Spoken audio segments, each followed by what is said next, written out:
Okay, Ruth. This is the important stuff. Oh, really? Okay. Ruth has her wisdom sayings, the things that she says, right? Her catchphrases. Uh-huh. You know, I've even put some of them on stickers. We've shared and laughed about some of them. So I want to ask you about a few of them. And if I forget any of them, at the end I'll say what Ruthisms did I forget. But I hope I can remember. The first one, when I hadn't known you that long, and we visited, you'd come visit us, or we'd see you at a festival and have a conversation.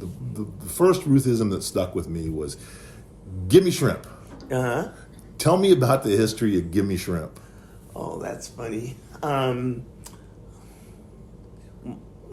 My ex-husband, we went to this seafood restaurant, and we knew the guy, one of the guys that worked there, and he was a really neat guy.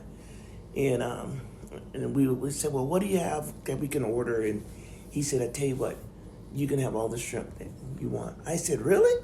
I said, "Then give me shrimp." That was and it. That's where that came but from. What's interesting is you use that I've heard you use it in a lot of contexts that have nothing to do with shrimp. Right.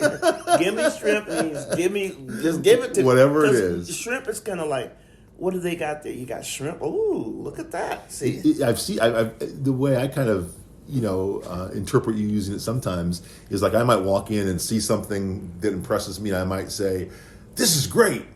And I can hear you coming into the same room right behind me saying, "Give me shrimp." Yeah. So it tickles me, and I always got a kick out of that. It's very authentic Ruth Ward. Well, the other one probably right after. I'm kind of taking them in order of how I remember them, right? And I think it was just, I don't know if it was today when we went out to eat, or maybe it was yesterday. You brought up you were "Give me shrimp" again, So I thought that was great. I love it.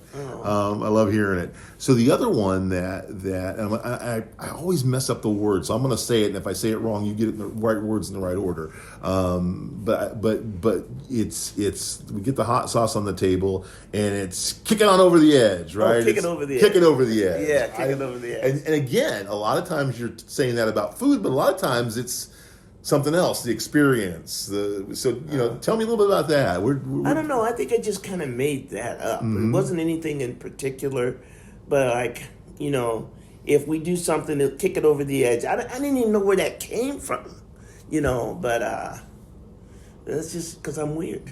It's a nice one. Well, I've got two more, and then if I miss a one that's top of your mind, please share it. So the other one that I love, and I actually did put it on a sticker because I think it's just beautiful, is "Be nice, friendly, and kind." Yes. Right, in that order. So tell me a little bit about where the roots of "be nice, friendly, and kind" come from. You know what, Mike? There isn't like anything specific.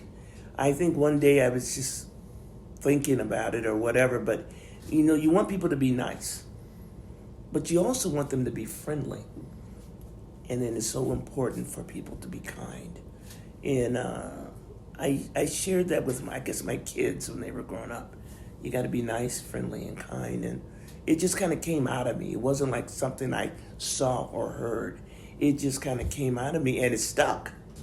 And so I think they're really good words to try to live your day-to-day by, in that order, in that progression, and it's very memorable. I like that, and I love. And I know you've shared that with your grandkids now too, right? Right. Idea. But the other one you've shared with your grandkids, which I collaborated with you, and we put on a shirt for them, is "Obey, obey, obey."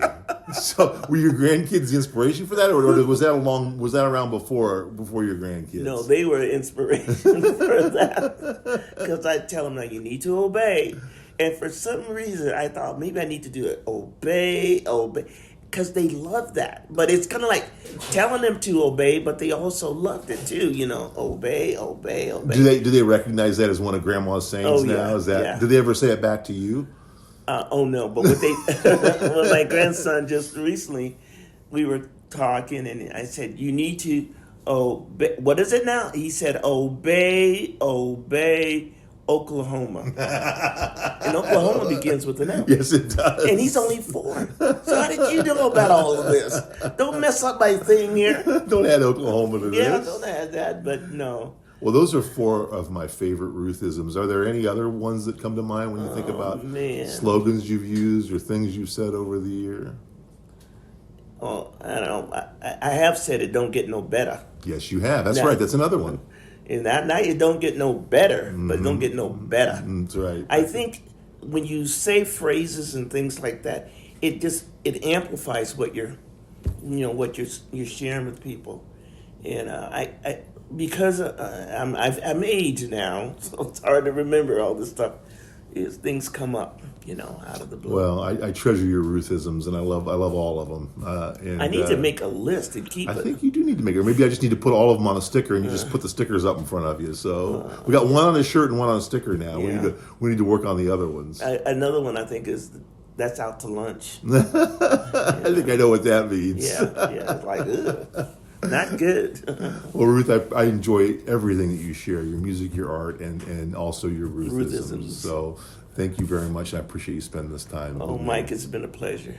Thank you. Very good.